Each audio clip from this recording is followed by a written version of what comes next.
किरायानामा किरायानामा किरायानामा कैसा होना चाहिए? किरायानामा का प्रारूप, किरायानामा कैसा होता है, उसमें क्या नियम होती है, क्या नियम होते हैं, क्या शर्तें होते हैं, सभी के बारे में आज हम जानने वाले हैं। तो चलिए चलते हैं आगे किरायानामे के प्रारूप की ओर। नमस्कार, जय हिंद, जय भारत। आज हम आपको बताने वाले हैं किराएनामे के बारे में। किराएनामा किस प्रकार किया जाता है। कोई संपत्ति का स्वामी है, मकान का किराए का स्वामी है, दुकान के किराए का स्वामी है और कोई गोदाम का स्वामी है, तो वो अपनी संपत्ति को किराए में देना चाहता है और कोई सामने वाला जो व्यक्ति है उसको लेने का इच्छुक है, तो उसके लिए एक किरायानामा तैयार किया जाता है। किरायानामा किस प्रकार से तैयार किया जाता है उसके बारे में हम आपको जानकारी देने वाले हैं।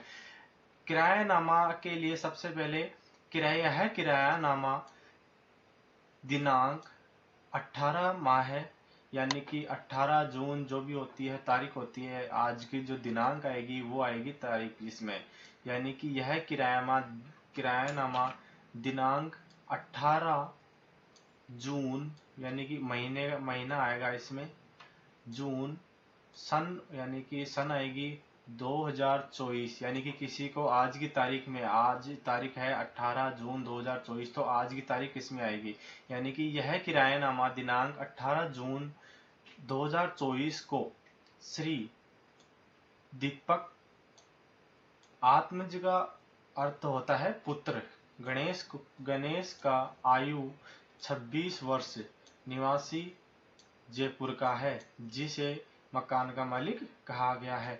किराएनामे में सबसे पहले क्या आता है, जो किराया दे रहा है या जिसकी संपत्ति है, जिसका स्वामी है, उस और जिस दिन वो किरायानामा एग्रीमेंट जो कर रहा है उस दिन की तारीख आएगी इसमें 18 जून, जिसमें 18 जून 2024 अंकित किया गया है। और जिसके नाम से जिसका जो स्वामी है उसका नाम आएगा, उसके बाद में उसके पिताजी का नाम आएगा, फिर उसकी आयु आएगी और वो कहाँ का निवासी है, यानी कि उसका इसमें यह मतलब जिसे मकान मालिक कहा गया है उसकी डिटेल आएगी।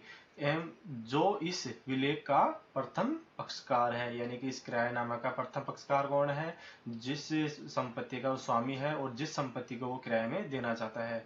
और इसमें जहां यहाँ आएगी पांडे जी सनोफ श्याम जी, आयु 30 वर्ष, निवासी बिहार का है, जिसे हम किराएदार कहा गया है, यानी कि जिसको हम यह घर, दुकान या गोदाम किराए में देना चाहते हैं उसको किराएदार कहते हैं। तो उसका नाम आएगा, उसके पिताजी का नाम आएगा और उसकी उम्र आएगी और ये कहाँ का रहने वाला है। इस विलेख का द्वितीय पक्षकार कहलाता है। इसके बीच यह जयपुर, यानी कि उस गांव का या शहर का नाम आएगा जिसमें इसको निष्पादित किया गया है। किराएनामे में यहाँ पे जिसका प्रारूप होगा वहां पे आएगा मकान मालिक का निम्नानुसार, यानी कि जिस घर को या जिस गोदाम को या जिस दुकान को किराए में देना चाहते हैं उस जगह का, यानी मकान मालिक निम्नानुसार विद्याधर नगर वगैरह नगर में सेक्टर 5 रोड पर एक मकान अवस्थित है एक मकान अवस्थित है, जिसमें संपत्ति का विस्तृत विवरण होगा, जिसमें बताया जाएगा कि इसमें 20 कमरे हैं, रसोई है, लेटरिन बाथरूम है, कितने लेटरिन बाथरूम है, कितने वर्ष गज में बना हुआ है, इन सब का पूर्ण ब्यौरा यहाँ पे दिया जाएगा। संपत्ति का पूर्ण ब्यौरा देने के बाद में क्या होगा, उसके बाद में आएगा उक्त किराएदार 1 वर्ष के लिए 1100 रुपये प्रतिमाह में किराया लेने का इच्छुक है, यानी कि जो किराएदार है वो क्या करेगा, 1100 रुपये प्रतिमाह का देगा, जिसे देने के लिए मकान मालिक सहमति है, यानी कि जो मकान है वो मकान मालिक उसको देने के लिए 1100 रुपये में प्रतिमाह देने के लिए सहमत है। अतः अब यह विलेख साक्ष्य अंकित करता है, यानी कि जो मकान मालिक है और जो किराएदार है उन दोनों के बीच में कुछ नियम शर्तें है जो एक साक्ष्य के रूप में अंकित करती है। उसमें यह बताया जाएगा जैसे कि उक्त मकान 1 वर्ष के लिए किराएदार के अधिपत्य में रहेगा, यानी कि जिसने किराए में लिया है मकान, वो मकान उसके अधिकार में रहेगा 1 वर्ष के लिए, यानी कि एग्रीमेंट 1 वर्ष का हुआ है, तो वो 1 वर्ष के लिए उसके अधिपत्य में वो रहेगा। वह उसकी किराए की शर्तों के अनुसार उपभोग एवं उपयोग कर सकेगा। यानी कि जो किराएदार है वो क्या होगा, मकान मालिक ने जो नियम और जो शर्तें बताई है उसके अनुसार ही उस मकान का उपयोग और उपभोग कर सकेगा। इसमें आगे आएगा कि किराएदारी दिनांक, यानी कि जो मकान मालिक है और जो किराएदार है उन दोनों के बीच में क्या होगा कि किरायानामा तो तय हो गया, लेकिन किस दिन से किराया चालू होगा उसकी तारीख इसकी अंकित की जाएगी। यानी कि यह किराएदारी दिनांक 1 जुलाई 2024 से आरंभ होकर 31 मई 2025 को समाप्त हो जाएगी। यानी कि उन्होंने जो किरायानामा है वो 1 साल के लिए किरायानामा किया था, तो यानी कि उन्होंने 1 जुलाई 2024 से आरंभ होगा और 31 मई 2025 को यह समाप्त हो जाएगी। इसमें आगे किराएदारी की अवधि में वृद्धि करने का मकान मालिक का अधिकार होगा। यानी कि जो संपत्ति का मालिक है, जो मकान मालिक है, वो क्या होगा कि जिसमें जो किराया देता है उसकी अवधि पूर्ण हो जाने के बाद में किराया बढ़ाने का जो होता है वो उस मकान मालिक का अधिकार होगा। उसके बाद में आएगा, उक्त किराएदार को मकान का किराया हर माह की पहली तारीख को अदा करना होगा और मकान मालिक से रसीद प्राप्त करनी होगी। यानी कि जो किराएदार है जिसने मकान किराया में लिया है उसको मकान मालिक को क्या होगा कि पहली तारीख को हर महीने की, उसमें यह लिखा जाएगा कि हर महीने की पहली तारीख को उसको किराया दिया जाएगा और उससे मकान मालिक की रसीद प्राप्त करनी होगी। उसके बाद में आएगा, मकान का 3 माह का किराया अग्रिम देय होगा जो किराएदारी को समाप्ति पर लौटा दिया जाएगा। यानी कि जो मकान मालिक है वो यह कहता है कि उसको 3 माह का किराया एक्स्ट्रा चाहिए। यानी कि किराया जो एग्रीमेंट होता है उसका तो होगा ही होगा, उससे पहले मुझे क्या कर, एग्रीमेंट होने के बाद में मुझे 3 महीने का किराया आपको पहले एडवांस देना होगा। जिस दिन आपका किरायानामा खत्म हो जाएगा, जिस तारीख को आपका किरायानामा खत्म हो जाएगा, वो आपका जो 3 महीने का जो किराया आपने एडवांस दिया था वो आपको वापस लौटा दिया जाएगा। उसके बाद में आएगा कि किराएदार उक्त मकान की बिजली एवं पानी के बिल का समय पर भुगतान करके रसीद प्राप्त करेगा। यानी कि जो किराएदार है जिसने मकान को किराए में लिया है वो क्या करेगा कि हर महीने जो बिजली का बिल और पानी का बिल आता है उसको जमा करवाएगा और उसकी जो रसीद होगी उसको बिल का समय पर भुगतान करके क्या करेगा, उसकी जो रसीद आएगी उसको प्राप्त करके अपने पास में रखेगा। यानी कि इन फ्यूचर कोई बात होती है तो वो रसीद उसको दिखा सके। इसमें होगा कि आगे क्या होगा कि मकान का जो नगर पालिका को देय शुल्क होगा वो कौन देगा, मकान मालिक। यानी कि नगर पालिका द्वारा किराएनामे के लिए जो शुल्क तय किए जाते हैं वो कौन देगा, मकान मालिक इसमें अदा करेगा। यानी कि किराएदार मकान को स्वच्छ रखेगा और ठीक हालत में रखेगा, उसे किसी प्रकार की क्षतिग्रस्त नहीं करेगा, यानी उसमें कोई टूट फूट नहीं करेगा। यदि क्षतिग्रस्त की हालत में किराएदार क्षतिपूर्ति अदा करने को बाध्य होगा। यानी कि उस मकान में कोई टूट फूट करता है तो किराएदार क्या करेगा, उसकी जो क्षतिपूर्ति होती है, यानी कि जो मकान मालिक की जो हानि हुई है उसको देगा, यानी कि उसकी पूर्ति करेगा।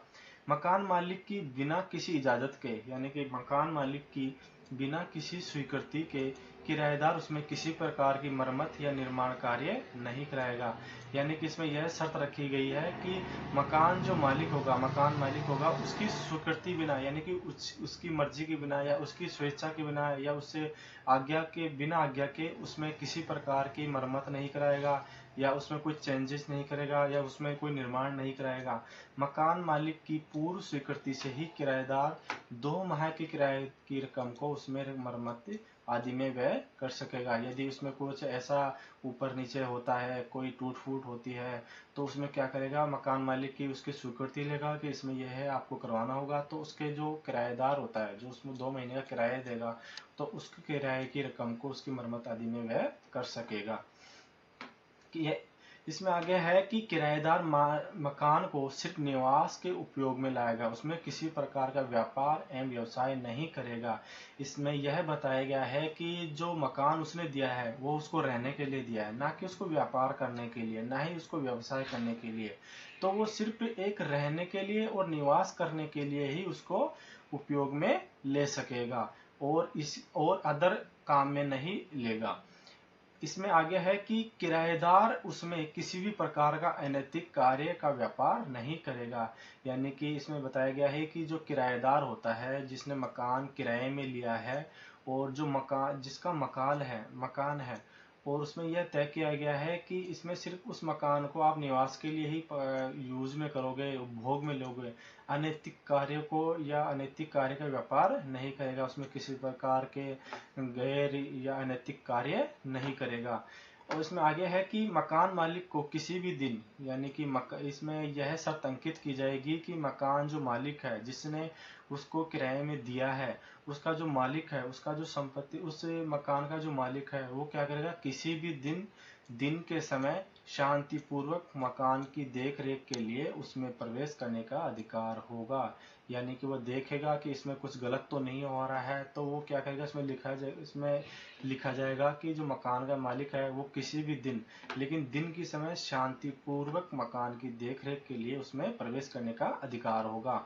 इसमें आगे है कि किराएदार मकान मालिक की बिना स्वीकृति के, यानी कि जो मकान का जो मालिक है उसकी बिना स्वीकृति के, बिना इजाजत के बिना किसी को भी उसे उपपट्टे पर नहीं देगा। यानी कि जिसने किराए में लिया है उस मकान को, वो क्या करेगा, वो जिसने उसने खुद के लिए किराए में लिया है, तो वो क्या है कि अपने से ऊपर वाले को, किसी दूसरे को उसके किराए में नहीं दे सकता उसको, यानी कि उपपट्टे पर नहीं देगा उसको किराए।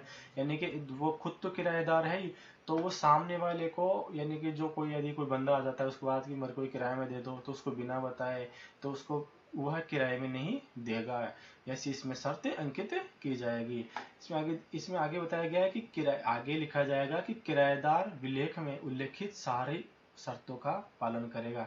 यानी कि इसमें जितनी भी शर्तें बताई गई है, 1 से लेकर 12 तक की जितनी भी शर्तें बताई गई, उन शर्तों का पालन करने को बाध्य होगा, और उसमें से किसी भी शर्त का उल्लंघन किए जाने पर मकान मालिक उसे बेदखल करने और किराएदारी समाप्त करने का अधिकार होगा। यानी कि इन शर्तों का यदि वो उल्लंघन करता है, उनको अनैतिक कार्यों से अनैतिक कार्य करता है, तो मकान मालिक को यह अधिकार होगा कि वह उस मकान से उसको निकाल सकता है, और उसको जो उसका जो किराएदारी होती है, यानी कि जो उसका किरायानामा है, उसको वो समाप्त कर सकता है।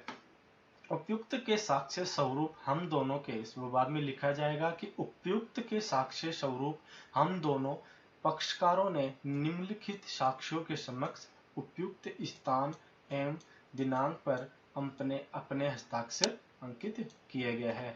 यानी कि 2 साक्षीगण हैं, जिसमें पहला साक्षीगण उदाहरण के तौर पर मैंने लिया है सुरेश, और दूसरा है रमेश, जो कि जयपुर का निवासी है, और जिस दिन किरायानामा अंकित हुआ है 18 जून 2024 को, दोनों का इसमें सिग्नेचर करवाया गया।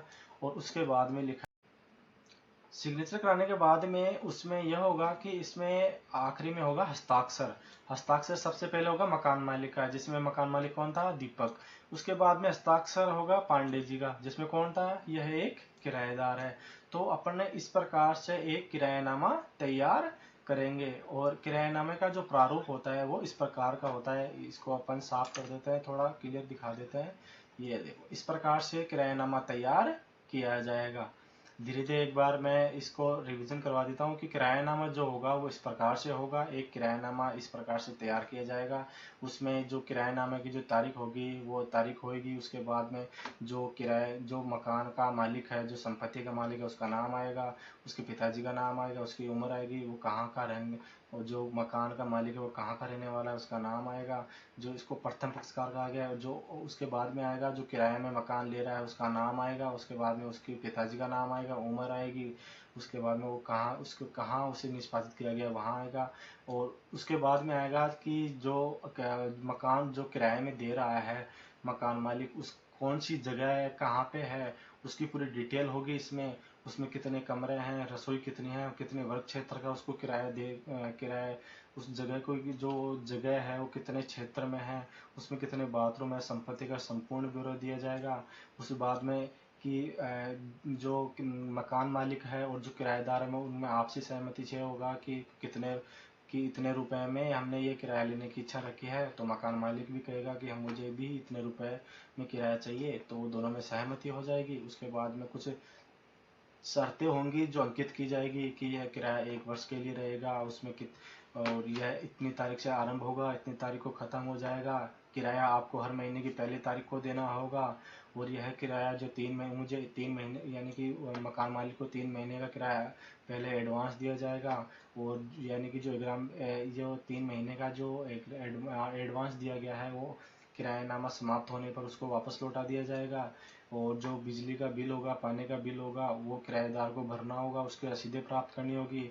और जो मकान का जो नगर पालिका देय शुल्क है वो मकान मालिक अदा करेगा। और जो किराएदार है वो मकान को स्वच्छ हालत की ठीक करेगा, किस प्रकार का टूट फूट नहीं करेगा। यदि उस मकान मालिक की बिना स्वीकृति के कोई मरम्मत निर्माण कार्य करता है तो क्या होगा कि उसके 2 माह की जो किराए की रकम है उससे उसका मरम्मत करवाएगा। यह मकान यानी कि मकान की जो शर्तें हैं उस किराएदार की और मालिक की जो शर्तें, उसमें यदि मकान है तो वो सिर्फ निवास के रूप में ही काम मिलेगा, उसमें व्यापार नहीं करेगा, अनैतिक कार्य नहीं करेगा। और मकान मालिक उसमें यह भी अंकित करेगा कि यदि वह किसी भी दिन के समय में शांतिपूर्वक मकान की देखरेख के लिए कभी भी उसमें प्रवेश कर सकता है। और एक जो किराएदार होगा वो बिना किसी स्वीकृति को दूसरे को किराए में नहीं देगा, यानी कि किराएदार उसको किसी दूसरे को किराए में नहीं देगा। यदि वो इन सभी का पालन नहीं करता है तो मकान मालिक क्या कर रहा होगा कि उसको किराएदारी से भगा देगा, यानी कि उसको बेदखल कर देगा, उसका वहां से किराएदारी समाप्त कर देगा। फिर 2 साक्षी होंगे, उनके जो गवाह हैं उन गवाहों के सिग्नेचर करवाए जाएंगे, उनका पता लिखा जाएगा, और जिस दिन उन्होंने सिग्नेचर किया है, हस्ताक्षर किया है, उस दिन की डेट लिखा जाएगा। उसके बाद में आएगा कि पहला हस्ताक्षर आएगा मकान के मालिक आएगा, उसके बाद में आएगा किराएदार के मालिक का होगा। तो इस प्रकार से किरायानामा तैयार किया जाता है।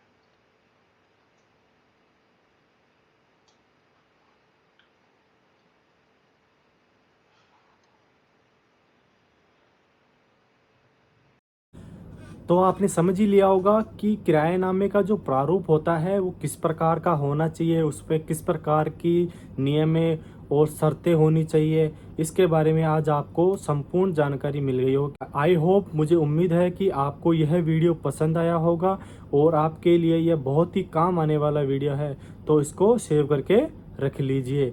वीडियो अच्छा लगे तो लाइक करें, सब्सक्राइब करें और बेल आइकन को दबाएं, जिससे कि आपको नए नए वीडियो और अच्छे अच्छे विचारों वाले और लीगल्स वीडियो आपको मिलते रहिए, जिससे कि आपको होने वाली परेशानियों से आपको दूर हो सके।